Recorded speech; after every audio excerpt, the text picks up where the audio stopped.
Ladies and gentlemen, my name is Crimson Raven, and welcome to a brand new series. Welcome to Pyre. Pyre is another super giant game, so the same dev as Transistor. And this game is pretty special because it's pretty much... it's a visual novel combined with a sports game somehow. But the sports aspect of it isn't really like the centerpiece. Anyways, let's just get started. The writing in this thing is just amazing. And, well, it's a super giant game, so... it's a super giant game, so the music is fucking amazing as well. The other thing is, like, this wasn't the series I had planned in the first place when I finished Shovel Knight. I actually had a couple of videos made for a space open world game called Rebel Galaxy. But the thing is, the Wednesday series, I really want to try to keep it with shorter games. I really want to keep things, you know, keep a good rotation of games going on there. So I decided to switch and go for Pyre instead. I've completed the game once already. And we're going to reset progress on this one. And I'm going to go on to heightened difficulty, so hard. Not super hard, but hard. Yeah, that's it. I'm going to keep subtitles on, obviously. And we're just going to go in. I also wanted to have a more story-driven game for this series. I think it would fit better.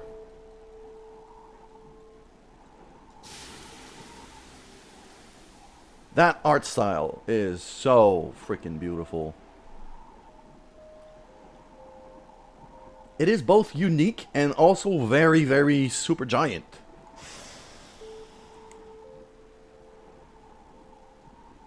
They've really started to be able to, like, identify with their art style and their music and, well, how they design games, and it's freaking amazing. So, we have a little cart coming in there. And what we could see in the middle here was not a rock. This is us. This is our character. See, your days in the downside brought slow, lonesome agony. Now, as you lie, yielding to the elements, something rumbles into view. 3 shapes emerge, each clad in strange attire. Another piece of filth expelled from the Commonwealth. Masked woman with gigantic horns. See? Right on schedule. What did I tell you? Masked something. You told us we would find someone alive. Someday? I said we'd find someone alive someday. Just not today, I guess, but don't be glum. You know I see you frowning underneath that mask. Looks like he's breathing. The masked wanderers presume you are a male. Yeah, you can actually change that, but since I am male, I'm not gonna. But the writing has been done to be able to have even like non-gender dialogue for the whole thing, which I mean, it fits for everyone. Like, they want to get the widest audience possible, and the writing fits that. What matters is the story. So I'm totally cool with it. Alright. Seems he still is, then stand aside. I shall send him to a better place. So she just wants to finish me off. He's a he? Can you people just tell? Hang on. Marking on his rags. I think he's one of them. Look at him. He is beyond our help, and we are beyond his. Broken, shaking, starving, probably diseased. Yeah, good luck with that there, chum. See you back at the wagon. Indeed, the day grows dim. You have at best an hour. Understood. I won't be long. After the others leave, the man turns towards you and begins unfastening his mask. Hello, friend. Don't care who you are or what you did. None of that matters anymore. All of us, we're equal nothings here. So you get sent to the downside as a punishment for crime. No matter what crime, you get sent to the outside. So, which is why, like, it doesn't matter. You are parched, and he gives you drink. You ache, and he binds your wounds. You hunger, and he gives you food. Little by little, it helps. So this man just basically brings you back to life. There. Turns out you're tougher than you look. Name's Hedwyn. Now come on. You sense no ill intent as he helps you up. And leads you to an old black wagon. Nothing like the stately vessels that paraded Commonwealth criminals through alabaster streets. Hedwyn beckons you to enter the black wagon. So we're going into the wagon. And this is what the wagon looks like. It's pretty small. The weather-beaten wagon is as much a mess inside as out. You see the masked woman and the talkative creature taking stock of ancient-looking books. I'm back, and with a guest. She loosens the clasps on her mask. And the horns are real. The curvature of them doesn't fit the mask though, and that always bugs me. You may call me Jodariel. Hello, Jodariel. Jodariel's huge, by the way. Like, she's really, really intimidating. And we have a creature.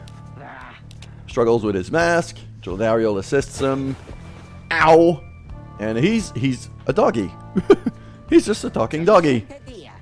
Rookie Greentail. You may regard me by the name of Rookie Greentail.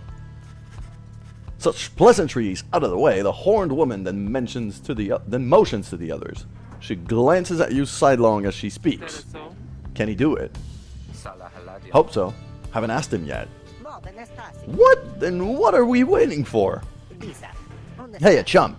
Nice meeting you all, but tell me something. Do you know how to read or what? You know, the thing I've been doing all along? He is asking if you're a reader, one who can derive meaning from text. Literacy, here's important context. Literacy has been prohibited for centuries. Those with knowledge of the old ways violate the law of the land. So you can basically work that we've been sent to the downside for being able to read. Yes, I will admit it. You confirm this suspicion. There is no use trying to hide it now. That is what he was talking about with the markings on my clothes. Well then, glory days, because it just so happens that my associates and we got ourselves some nice material here for someone just like you. Reader, you still live thanks to us. We ask for something modest in exchange. Open one of these books back there and tell us what it says. Sorry to put you on the spot like this, friend. Exiles indicate the book in their possession, so I will have a look. There is, there's a pile of books there. There's a pile of books right here, but only one that you can truly select. There's also a dude right there. A figure sits very still in the corner of the wagon. Now is not the time to check on him. There's Jodariel's mask. The old raiments. Okay, and there's a couple of spider webs a bit all over. I can take these out.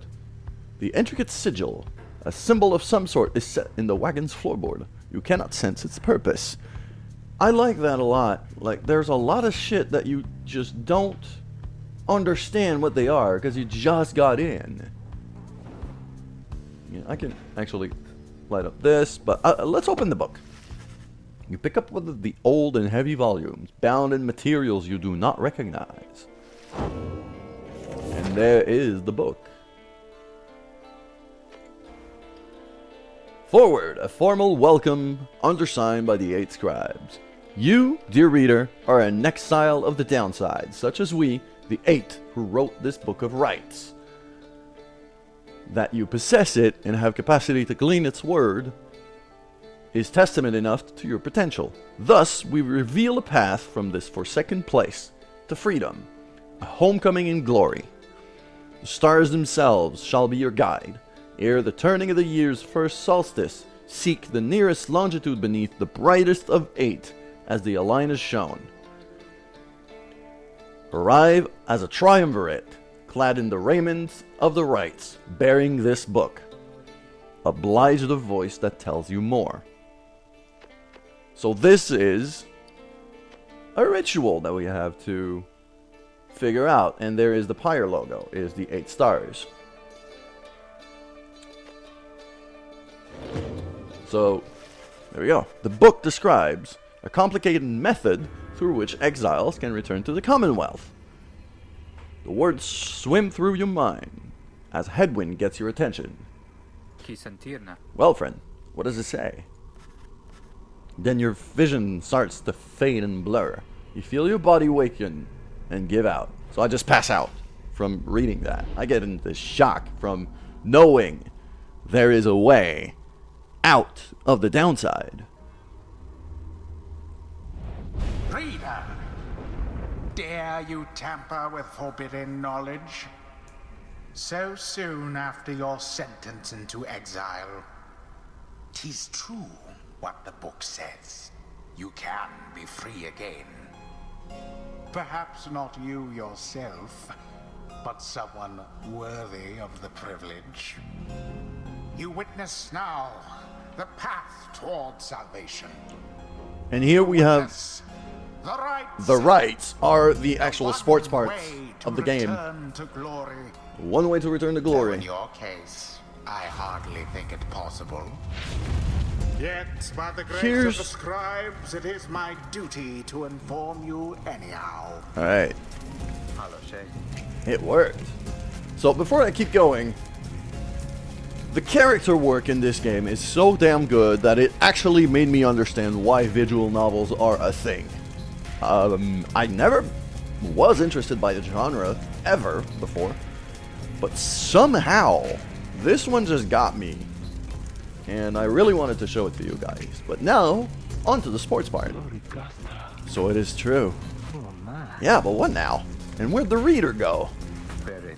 He should be out there still. For now, we have to put our faith in him. He could abandon us. He won't. You look upon the 3 of them from beyond as Headwind and calls out to you. Reader, we aim to free ourselves. We will not grow old and die in the downside. And now I swear to you, when we get out of here, you're going to come with us. But first we need your help. Show us the way. Freedom.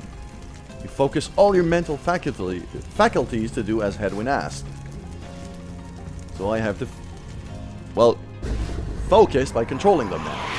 A celestial orb falls from the heavens when the time So by clicking like this, I can move Headwind around, and I'm just gonna grab the ball, the orb, I should say, the rites as a triumvirate, and or they must prove their trust in one another.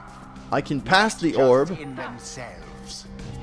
It'll always pass to the closest member, I believe. The 3 must act as one.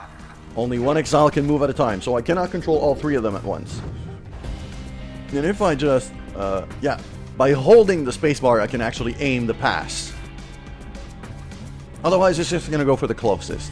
So, you see, I can do that, and then just shift to sprint. Every character has their own specific abilities.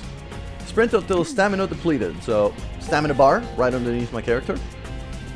Now Plunge into the opposing pyre, and so I will. I'm just gonna sprint into it, and boom. The exile Headwind has the way of it. Whoever steps into the flame is banished. That's the thing, though. For a time. For a time. His or her cohorts must make do on their own. So I get stuck in a 3-on-2 Not so simple. every time I score. Unless I throw the orb in. I can throw the orb in the fire. That's the way to keep all of my people. but it gives less points. It pays less. Use. Okay, I'm gonna use the mouse to approach the adversary. So, boom. The aura. The aura is your wrongdoing. Banishes adversaries. Accept it as a part of you.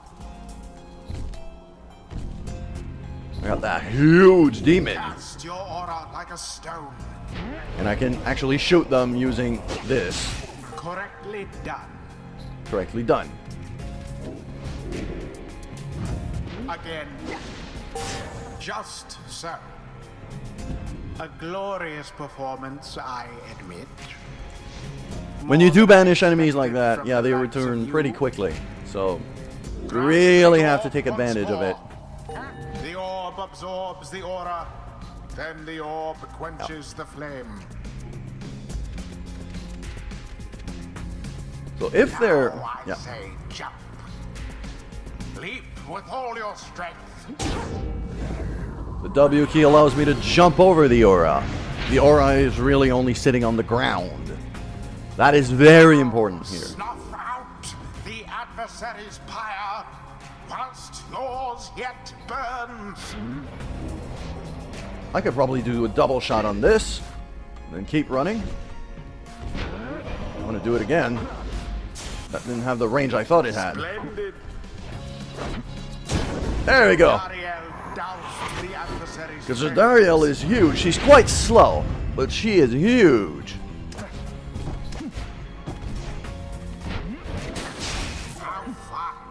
There we go. Extinguish the adversary's fire. I'm just gonna... Oh, shit. There we go. Got it. And then sprint and jump into it. Oh, shit. I jumped too far.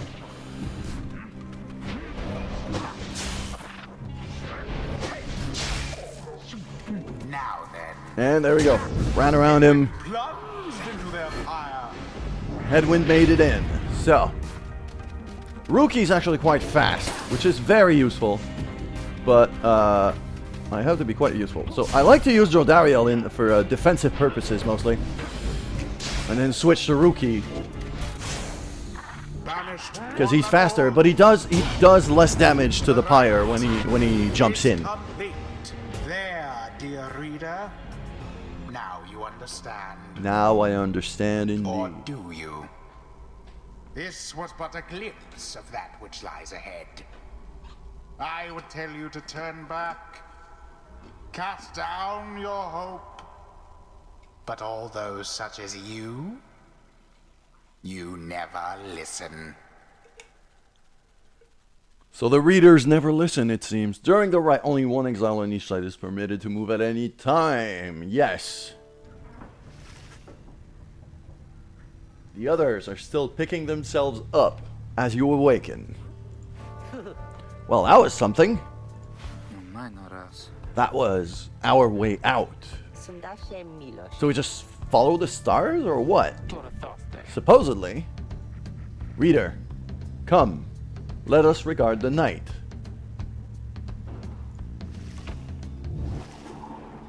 Jodariel leads you outside, where a clear night sky awaits.